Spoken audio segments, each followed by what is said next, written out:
In this video, I'm going to show you how to build fast, easy, and strong shelving for your garage or your basement, whatever storage needs you need. So I'm going to see how big I'm going to want this. I'm going to find the middle location. I'm going to find that I have 3 posts, 1, 2, and 3. Jamming out my Transformers headphones. I'm making my shelving 11.5 feet long, so I'm going to cut each of these boards into 69 inches. I'm going to need 12 of these boards, and they'll all be horizontal to the length of the shelving.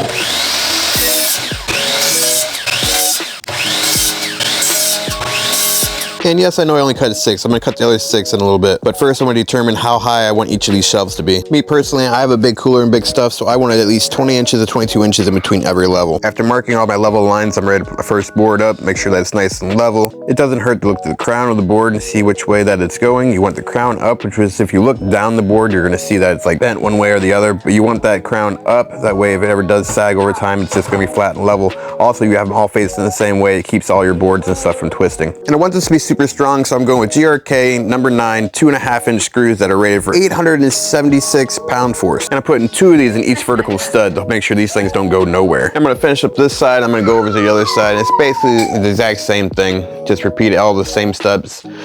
Screw it all to the studs. Make sure everything is level. Boards meet up to each other. Some more screwing. Plenty of screws for this job. On to the last one for this, for the back one. These next boards I'm going to cut to how deep I want the shelves to be. I want them to be about 2 foot deep. So I'm going to make all these 2 foot, mark them all, and cut them on my miter saw.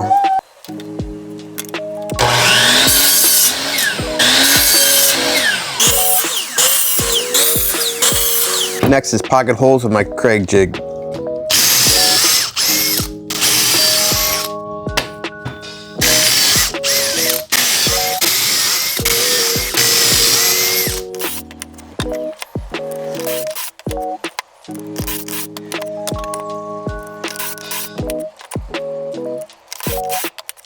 And then I'm going to screw these onto those back boards. Make sure that all those screw holes are all facing the same way just to make it all uniform.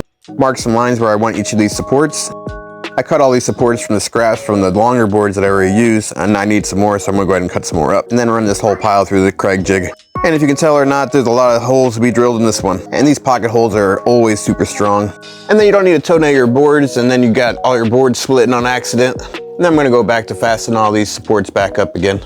These supports will help keep the wood that goes on top of your shelves from bowing down or sagging. And no one likes their wood to sag. I'm putting all these screws into the boards, but not sticking out the ends, so that way they're already there and ready to go. Makes it a little bit easier. And then we're back onto the long front boards, and I couldn't figure out what to hold to one end, so I used a C-clamp and it worked really well. If you got a second person, it also helps. Screw into one side, and then put the other side to where it's level, and then you put all the rest of the screws in after that. You can see how that C-clamp is just holding that board right there. That way I don't have to hold it.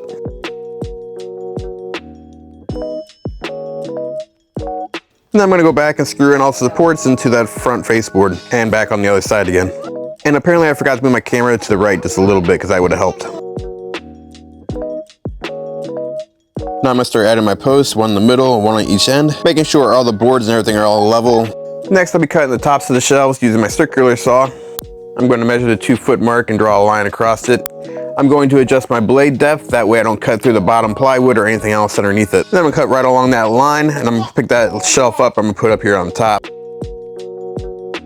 then I'm going to put a few screws in it just to hold it in place while I get these other shelves in. And I'll do the same thing there, put a couple screws in. I'm going to put on the back leg, and I'm going to start measuring this plywood to cut this bottom shelf. Same thing as before, measure it, draw a line and cut it.